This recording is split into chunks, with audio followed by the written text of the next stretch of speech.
بسم اللہ الرحمن الرحیم۔ السلام علیکم ورحمۃ اللہ وبرکاتہ۔ امید ہے کہ آپ سب ماہ ذی الحجہ کی تمام رحمتیں و برکتیں سمیٹ رہے ہوں گے اور اپنی زبان کو ذکر اذکار سے ہر وقت تر رکھ رہے ہوں گے، اللہ اکبر پڑھ رہے ہوں گے، سبحان اللہ، الحمدللہ اور تکبیرات پڑھ رہے ہوں گے۔ اگر آپ کسی وقت کام کر رہے ہیں تو تکبیرات کی ویڈیو چلا لیجئے اور سنتے رہیے اور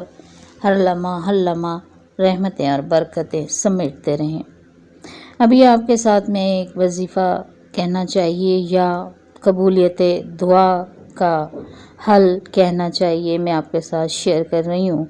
کہ جب بھی آپ تسبیحات پڑھیں، جو ماہ ذی الحجہ کی تسبیحات ہیں، جو لا الہ الا اللہ، اللہ اکبر وللہ الحمد، سبحان اللہ،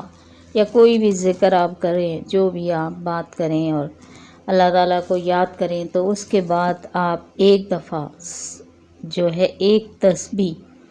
ایک چھوٹی سی آیت کی پڑھیں، تو وہ جو آپ نے جتنا بھی پڑھا ہوگا انشاءاللہ تعالیٰ وہ اللہ کے حضور قبول و منظور ہوگا۔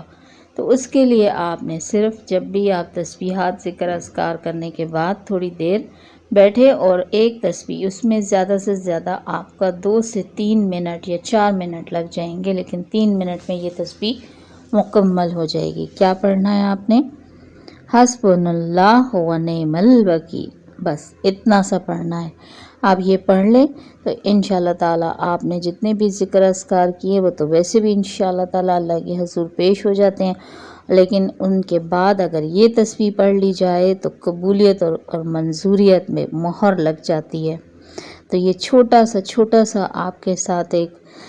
وظیفہ شیئر کیا ہے جو دعاؤں کی قبولیت کا ہے، جو دعا کرنے کے بعد تسبیحات ذکر اذکار استغفار کرنے کے بعد آپ ایک تسبیح اتنی اس آیت کی پڑھ لیں، اول اور آخر ایک بار درود پاک کے ساتھ، اور یہ ویڈیو آگے بھی شیئر کریں اور اپنے پیاروں کو بھی اس صدقہ جاریہ میں شامل کیجیے، اور دعاؤں میں مجھے بھی یاد رکھیں اور تمام عالم اسلام کے لیے بھی خصوصی دعا کیجیے گا۔